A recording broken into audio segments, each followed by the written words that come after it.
Okay, so we are now in integral calculus. So we have basic integration technique. So although we call it basic integration, this is really the basic of the basics pa dyan, ha? So we might say that this is the introductory lesson for integral calculus, because integral calculus is literally one semester. Actually, in some some courses it's already 2 sems or 3 sems. You have you separate pa ang differential equations, DE, and then so basically it's a lot of topics ang integration.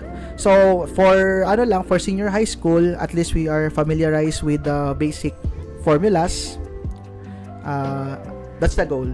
Okay, goal. So there are a lot of techniques for integration, and the bulk of calculus are in this part.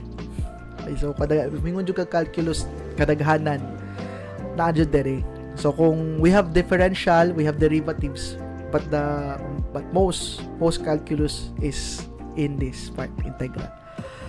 Okay, so never mind that one. Ano sa ta? Before I explain this picture, let's define first integral. What is integration? What is integral? So integration is the process. So the answer is integral. Similar to differential calculus, differentiation is the process, derivatives ang answer. Sa integration, ang answer is integral. So integration in calculus is basically the process of finding the area. Maura na, idea. It's finding the area. Okay, never mind the picture. I'll explain the picture in our own words. In our own in the most simplest manner. So in your high school and even senior high school, diba? We are familiar with the idea of area. So pati drawing sir mato sa demonstrate. How do I straighten this up? Okay, so if we have a rectangle, the area is simply, so let's say this is our width, this is our length. It's very simply length times width. Diba? It's very easy to solve if you have a polygon. So all polygons have formulas, and most often times their areas are extracted from other areas from basic shapes like rectangles, like circle, like triangles. So I think we're familiar sa mga formulas sa area, no? Sige daw, familiar pa ba? Familiar, sir? Familiar na, familiar. Okay, so moving on na familiar. So don't forget the formulas sa areas sa balik na gyapon na. But again, the idea is that we have formulas for polygons, straight sides. So shapes with straight sides. But unfortunately, reality is not always a polygon. Okay, so there are instances where our figures or shapes are blob-like, B-L-O-B, blob, meaning curves. So how are we going to compute for the area if it looks like this? Diba? O saan ka ni sila? So in 17th, actually dili in the 17th century, even before 17th centuries, like we have Archimedes, we have those mathematicians, they have already an idea of calculus, but they were not able to formalize it. But on 17th century, we have Isaac Newton and Leibniz and other mathematicians, through reading their works, they were able to realize that we can use, just like trying to look for the area of other shapes, we can use basic shapes to find the area of this. So sa ilahang gigamit na shape, syempre gigamit nila na shape, ang pinaka-basic, ang rectangle. Okay, so how did they do it? How did they compute for the area of those blob-like structures? So let's say we have here a Cartesian plane. Okay, so of course this is X, this is Y. So let's say we have a simple curve lang. Simple lang sa. We will not go with the difficult curves. So if we have a curve here, this curve here is a function. Diba? We have already learned that functions can be curved. So this is f of x. Okay, take note, f of x, the result of f of x is actually the value of y. So we can say that y is actually f of x. Sakto ba? Sakto, di ba? Y is just the same as f of x. Okay, now, let's say we have, So, para simplify pa na to, let's say we have a point. So, dili ang entirety sa function. Ano lang, part lang, good. Para dili ta maglisod, part lang. Let's say, ikan dere, ganahan ko may bawa, what will be the area from here to here. So, let's name this one as point A, or the value of A in X, and value of B in X. So, what will be the area under this kanisiya? Ako shadean. Kana. So, unsa daw ni siya na area? Diba? So, diba, curve man. Curve ang taas. So, dili siya straight. So, we cannot apply the previous formulas that we know because we don't have any formula for this one. But they realized that we can actually use those formulas gyapon in some ways. So, usaon? So, they realized that what if I just divide this, okay, this curve, this figure into many rectangles. Okay, so what if na ako rectangle dere, i-divide ako siya equal widths, equal ni sila tanan. Let's say this is x ang distance ani nila tanan. Or h na lang para sa man. W na lang, w width para so w na tanan ha. Naka-follow pa ba? Type daw if naka-follow pa. Naka-follow pa sa explanation. So again, ang gibuhat nila Newton and Leibniz, ilang try og divide into many rectangles ang curve. Na equal ha, W na tanan, equal. Okay. So, syempre, since rectangles man ni sila, dili jud accurate kaayo kay dako man kay tong rectangles. We have a bigger. So, sometimes sa rectangles kay di siya mulapat, gamay ra kaayo. Sometimes sa rectangles mulapas o kani mulapas po dire. So, naay certain error, di ba? Naay sobra, naay kuwang, so on and so forth. Dili na try ana. Okay. So, at kani pagamay lang nato. So, dili siya accurate jud, but it's an estimate, di ba? So, I can estimate na if I add all of this, so take note, let's say this is, syempre, W na siya, kani siya ato ang f of x. So, we have here, ang usa ka rectangle, usa ka area sa rectangle is f of x times W. So, that's the area sa usa ka rectangle. Okay, now, if I add all of these rectangles, ang area ani nila tanan, it gives us an estimation. An estimation, pero dili pa siya accurate. So, how do we add? We just use summation. Summation na symbol. Okay, now, na-realize sila na what if ganahan makag-accurate, di ba? Ganahan jud kag-accurate. So, what if pagamyo nato ang rectangles? Di ba? So, kung mugamay ang rectangles, mugamay ang size, mugamay ang W, ang width niya, mudaghan ang rectangles, di ba? Mudaghan sila kay gamay naman, mas more spaces naman. So if ako ning dugangan og rectangles, akong drawingan balik here. Dugangan nato. So lahi na pud na mga forms ng rectangles. So basta na dugangan, mudaghan ang rectangles. Oops, nga naman sorry. So mudaghan ang rectangles. So if mudaghan ang rectangles, mugamay ang W, ang width, mas mo accurate ang area, mas mo accurate ang ang na-compute. So now they realize, what if we apply limits? I-apply nilang limit. What if ang W approaches 0? So ang width sa rectangle approaches 0. So kung mo approach 0 ang width, meaning ang rectangles magkadaghan. Until such time, kung mahitabo sa rectangles, what will be the shape now? Kung ang width niya 0, what will be the shape? Diba it becomes a line? So kung line na siya, wala na error.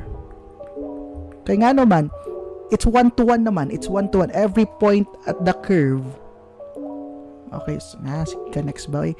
Every point at the curve has a corresponding line or rectangle. So if you add all of the areas of this line. So murag mo ingon, wala, zero naman ang area. Pero that's the wonder of calculus. It's not actually zero. Okay, mura siya zero kung imong gamitan og normal na math. But when you use limits, remember, di ba, limits na amantay indeterminate. So that indeterminacy can be solved. Okay, so we can now get the accurate area under the curve. So mao ni ang picture dire, kani siya na picture. Mao ni ang explain dire. By the way, I use W but ang gigamit dire delta x. Kaya again, it's limits man.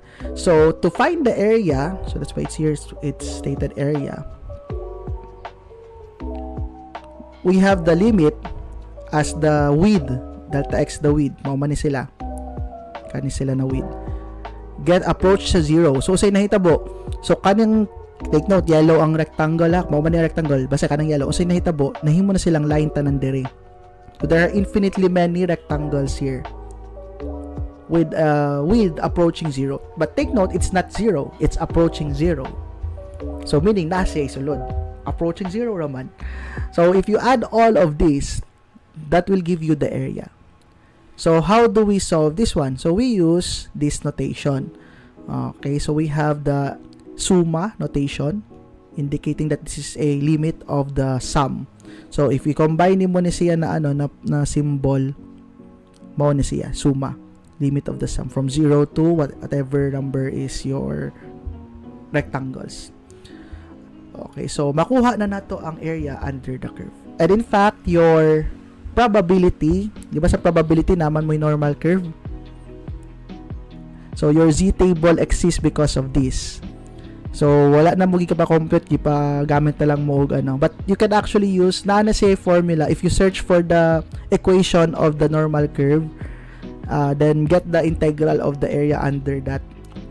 Then you will get the z table, the values of the z table. Di ba? So mao na application of integral calculus. So solving for area. Take note, area is not just space. Area can be probability, area can be dimensions.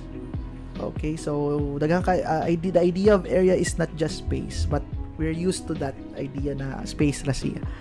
Okay, so naapa na sa mga laing application. Okay, nakuha ang idea. So it's just actually adding all of the rectangles.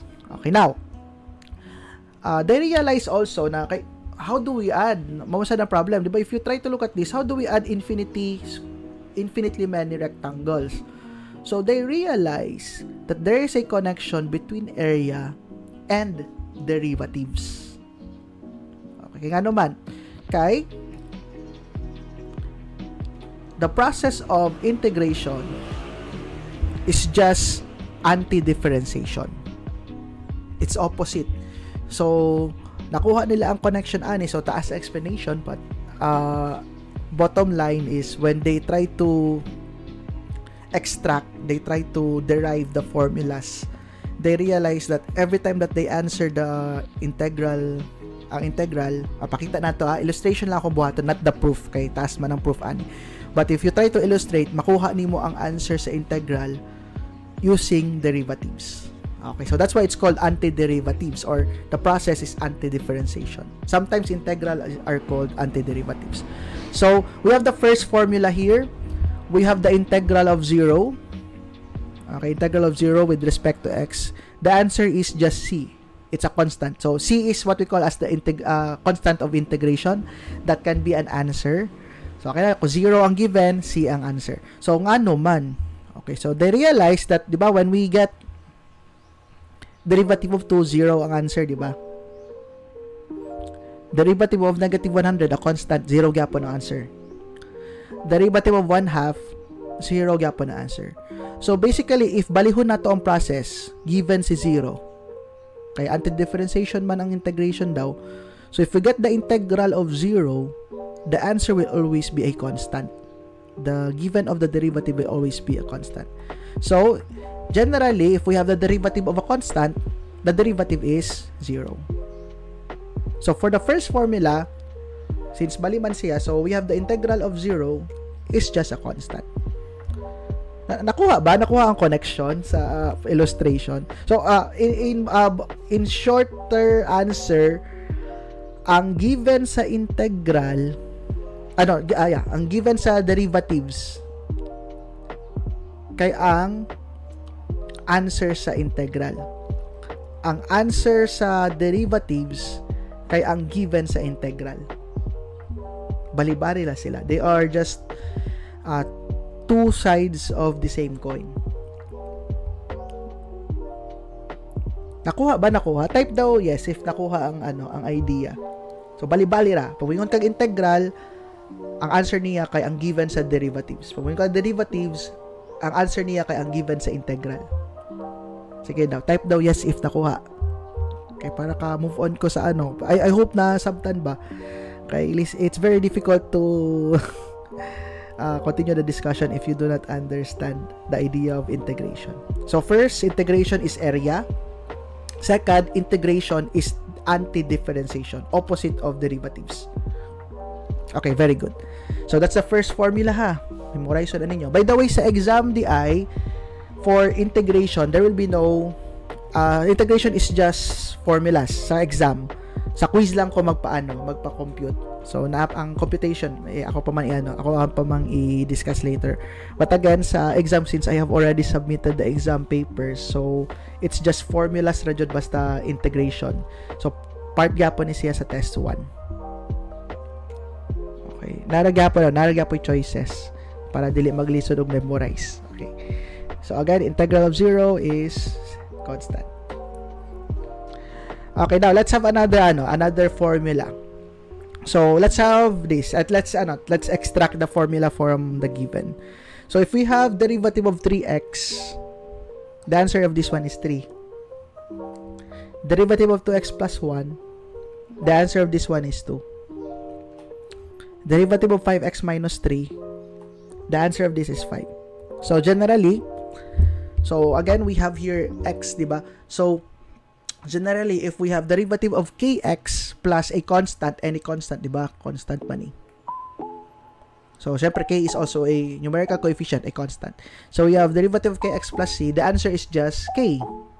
Kung saan nakabutang dire sa derivative, ang iyang answer, derivative diya kay kani. I hope naka-follow ra. So, sa derivatives. So, since baliman ang integration, so, baliho na to. So, it means that if we have the integral of k, so, by the way, ang dx, kaning dx dire, is just a operator. Palagod ani, d over dx. So, sa derivative, we have d over dx. For integration, we have summa dx. So, summa, then dx.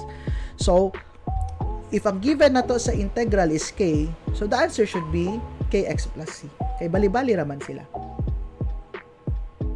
Example ta. So, we have, let's say, integral of 3. Integral of 3 lang. And then, dx. Again, summa dx is the operator. So, 3 raman ni siya. Constant raman ni siya. So, using the formula, the answer should be 3x plus c.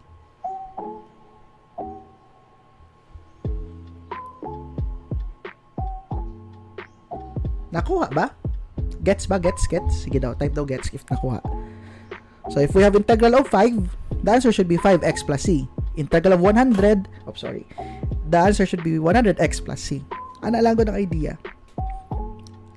Kaya ang ang derivative man sa 100x plus c is 100. So, meaning, ang derivative sa 100 kay 100x plus c. Kada manay. Bali-bali na sila. Okay. Sige. So, let's proceed to the next. So, that's the second formula. So, agad, ang first formula is integral of 0. The answer is C. Diba? Integral of 0 is constant. Integral of 0 is constant. Now, integral of a constant, the answer is kx plus c. Okay, let's have, so don't worry, summary sa last. Let's have this one. Let's have another formula. So, we have x squared over 2. So, how do we solve this one? So, over 2 is 1/2. So we can write 1/2 daan. And we have 2x to the power of 2 minus 1. So, cancel si 2 minus 1 exponent. So, we will get x. Okay. Let's have another example. Let's have this. So, derivative of x cubed over 3 plus 5. So, of course, 5, 0 naman daan eh. Constant naman na siya. So, we have 1/3 times 3x to the power of 3 minus 1. Cancel si 3. So, we have x squared. Okay, nakuha ba ang pattern? Nabay na ina-observe sa pattern? Okay, sige, ato tanawa na. So, if you try to observe the answers here, di ba? Given ko kay x to the power of 2 over 2, ang answer niya kay extra. Ang given here, never mind the 5 here, given here is 3 over 3. Ang answer niya is x squared. So, it seems like na if ang given nako ay x to the power of n plus 1 over n plus 1 plus c, kaya again, never mind the constant man, it will give us this. Diba? Atong i-solve. N plus 1 is just a number ha. So, of course, we have 1 over n plus 1 times n plus 1, x to the power of n plus 1 minus 1. So, if makancel ni siya, si 1 minus 1, makancel po ni siya. So, ang answer is x to the power of n. So, basically, if I have this, ang answer niya is x to the power of n. So, example, di ba, ang x to the power of 2 over 2 is just x to the power of 1 plus 1 over 1 plus 1. So, the answer here is x to the power of 1. So, now, if mauna ang idea, meaning, ang integral des x to the power of n is just x to the power of n plus 1 over n plus 1. So, take note, n and c are constants, and then n cannot be negative 1. Kaya kung negative 1 siya, x to the power of 0 naman. So, 1 naman na siya. So, dili siya pwede sa negative 1. So, let's have an example. Let's say we have integral of x to the power of 4 dx. So, how do we get the answer? So, using the formula, kasi mahitabo sa exponent, maadan og 1. So, we have x to the power of 5. Oops, na-next sa x to the power of 5 over, so, copy ra, kay parehas naman ang exponent and ang denominator. So, over 5 ni siya. Then, plus c. Don't forget the plus c. Always yun na i-plus c. So, this is the answer. For example, if we have x to the power of 6, so the answer should be x to the power of 7 over 7 plus c. X to the power of 10, so x to the power of 11 over 11 plus c. Nga na lang ang pagkuha sa integral. So, this is actually the power rule of integration.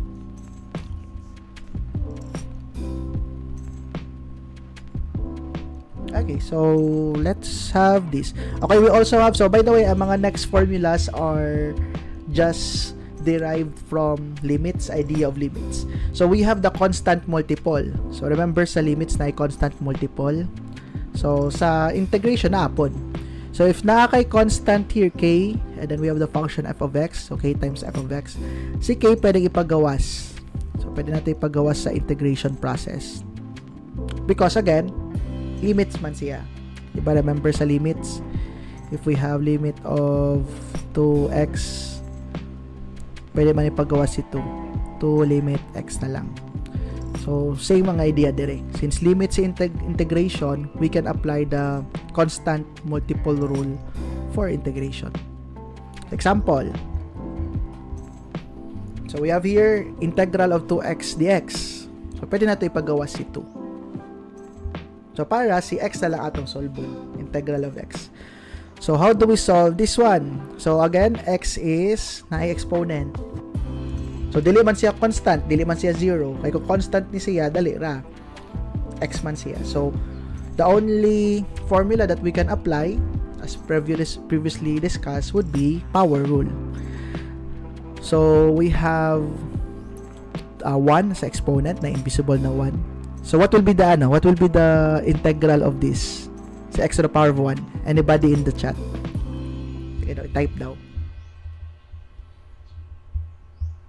So, say mahitabo. Di ba, maadan og 1 na exponent, then just over whatever is the exponent, copy. Okay. Okay, so this becomes x, okay, x to the power of 1 plus 1 over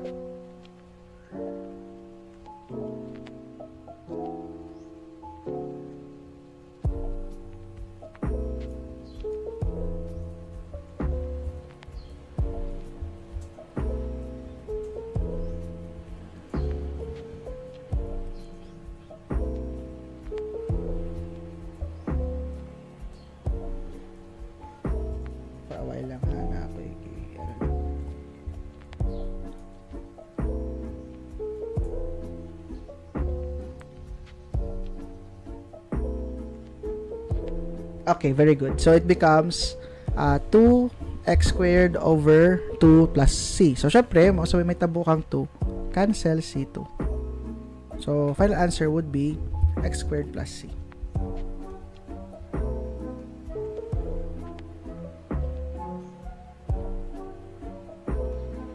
Highlighter. Bakit highlighter? Pen.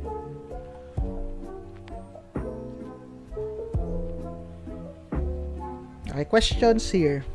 I think sa'yo naman ni Sia. So, we have already applied. Actually, here, we applied the constant multiple and then the power rule. So, kana lang. Okay, so again, sa exam, wala naman ko yung ani na computation. Formula na dyan. Pero sa quiz ra ni Sia, ha? Okay, I will announce later on ang quiz. Okay, so we have here f of x plus g of x dx. Integral of f of x. This is also from limits, idea of limits. O saka ni siya. Anybody in the chat? What rule is this?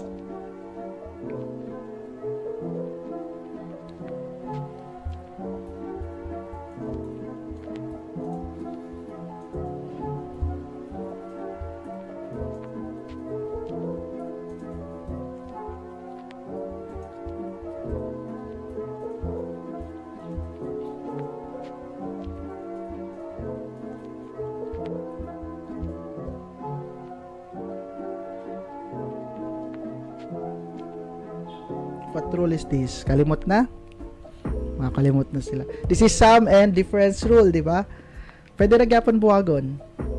Okay, pwede na gyapon. So, we have integral of f of x plus minus integral of g of x. So, example, we have here integral of 3x plus 2. So, we can separate. Di ba? We can separate. So, we have integral of 3x. So, take note si dx ma-distribute. So, we have integral of 3x dx plus integral of 2 dx. Okay, so let's solve. So, kani siya, pwede na to applyan og constant multiple. Ipagawasan nato si 3. Then, this one, this is a constant. So, we can apply the formula integral of k or c na lang, sorry. K lang, k man to sa formula. K dx. So, this is just kx plus c. Diba? Kx plus c. But, take note, wala pa man na tangtang ang integral dire. So, later lang ni may butang si c ha. So, we have here 3 integral of x to the power of 1 dx plus 2x. So, again, wala pa si c kay wala na pa may integral symbol here. Okay, so, I hope nakuha na. So, if you have a constant na given, mahimo siyan 2x. So, kung 3 ni siya, 3x, 5, 5x, 10, 10x, so on and so forth. So, again, we have here x to the power of 1. So, we can apply power rule. So, maadan nagwan ng exponent, then, whatever is as exponent, mo isuwat sa denominator. So, we have 3 to the power of x plus 1 over 1 plus 1.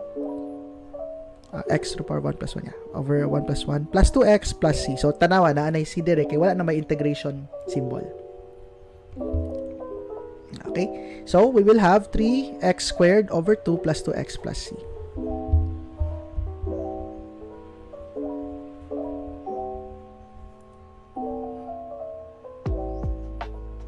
Okay, I hope klaro na.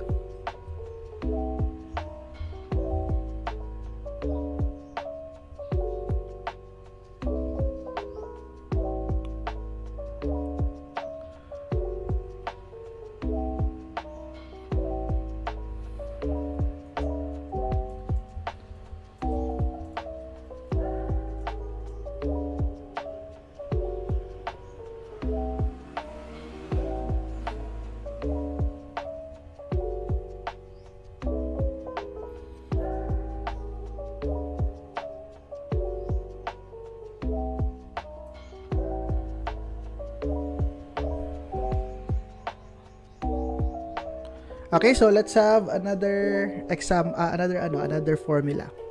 So, next formula standing tanan ha, ang mga next. Okay, so we will just have the formulas. So we have for sine, so if we are given is sine of x plus c, so the answer is cos x, diba? So meaning, ang integral sa cos x would be sine x plus c.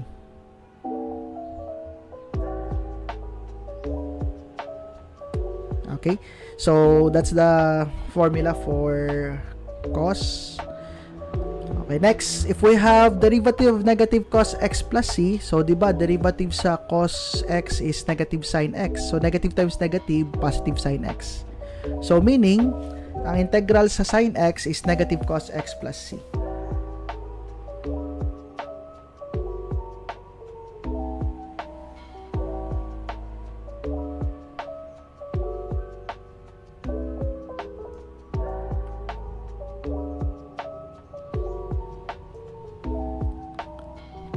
So, let's have for tangent.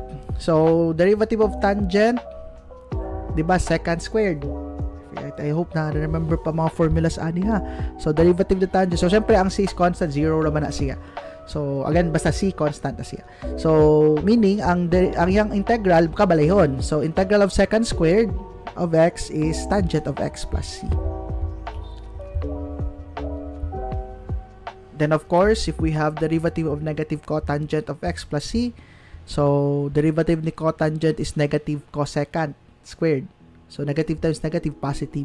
So, we have positive cosecant squared of x. So, meaning, ang integral ni cosecant squared of x is negative cotangent of x plus c.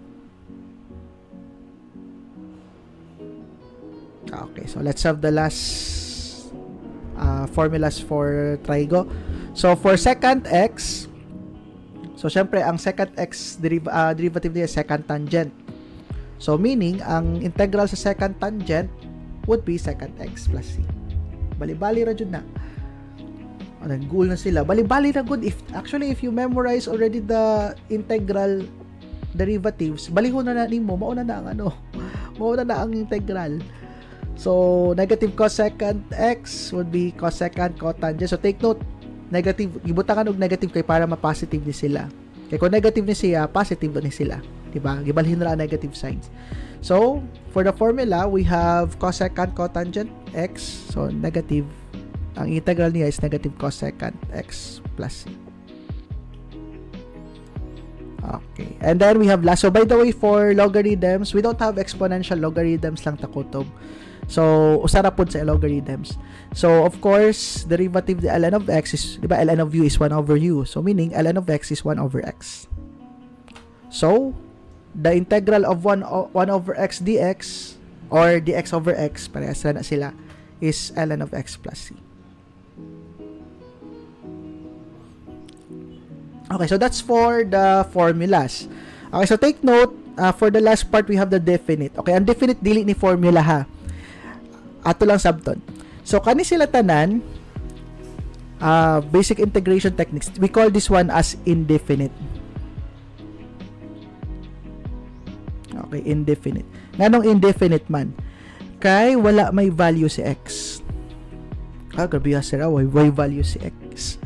Kaya wasa na y value si x. Okay, pasabot na ako y value ang x variable. Okay, so, we call this one indefinite. So, what if nanay value? So, how do we know na nanay value? So, if we have these symbols here. Okay, we have there. So, sa may buhaton, basically, you solve for the indefinite and then you substitute. So, first, substitute C, B, pagkakuha sa integral, followed by integral of f of a. Sige, I think mas masabta ni siya if na example. So, for us to solve for this, so example kani, so we have the integral from 0 to 1 of 3, so dx, saan man ni siya. So, let's solve first, tangtangos na nato ng mga numbers, kaya 0 o 1, ana lang. That's indefinite. Okay, so what will be the answer for this one? Sige daw. Hala, saan man ni pag-answer?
Okay, very good. It's 3x.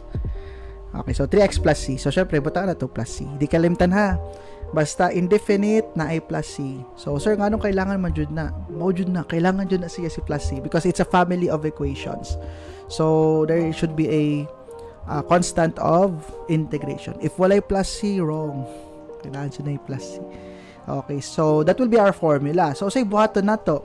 So based sa sa definite integral, 'di ba? It's integral of f of say una b or a.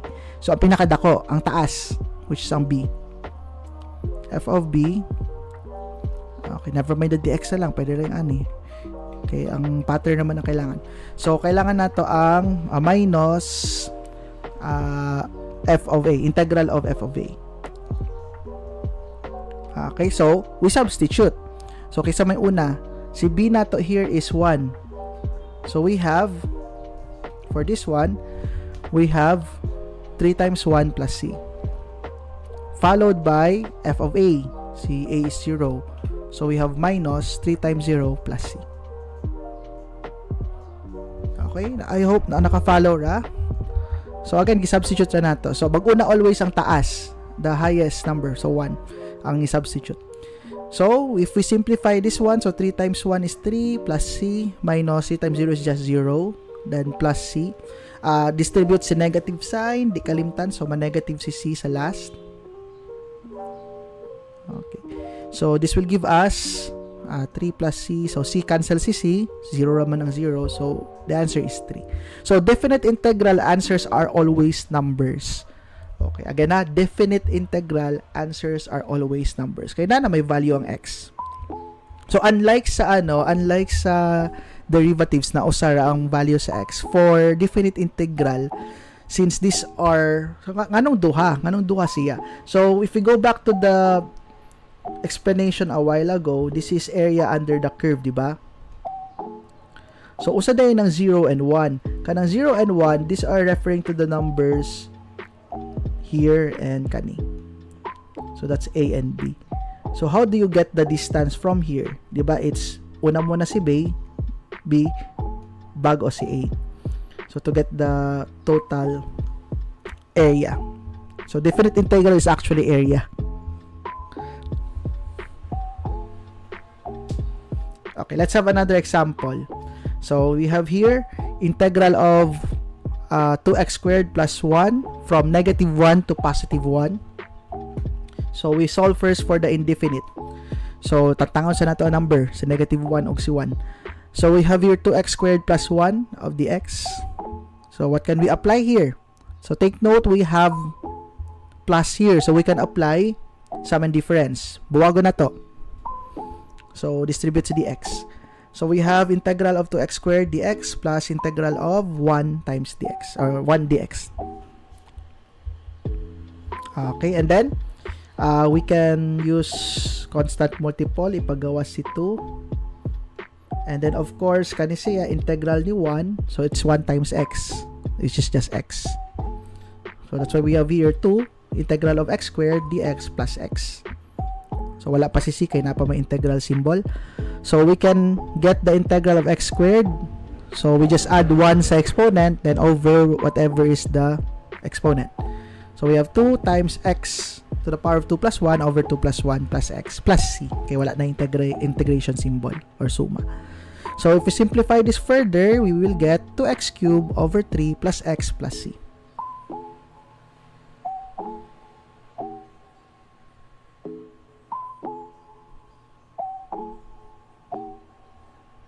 Okay, so this will be our indefinite integral. This will be the formula.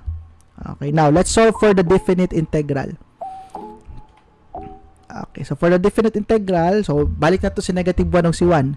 So take note sa itong formula, 2x squared, 2x cubed di.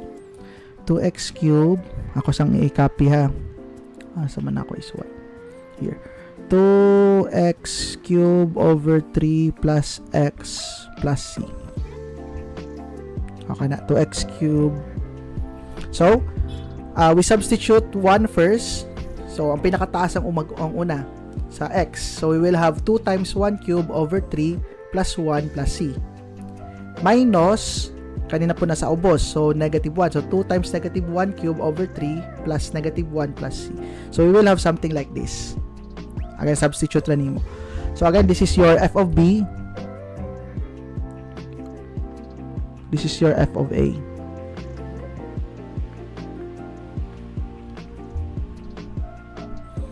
Okay, then we can simplify. So if you distribute na ako sa negative here, so ma-negative ni siya, kani ma-positive ni siya. So kani mahimo negative nya na may si dire, so ma-zero ni sila. So ang mabilin is 2 over 3 plus 1 minus negative man, so ma-plus. Okay, negative 1 cube is negative 1. So 2 over 3 plus 1. So this should give you 10 over 3.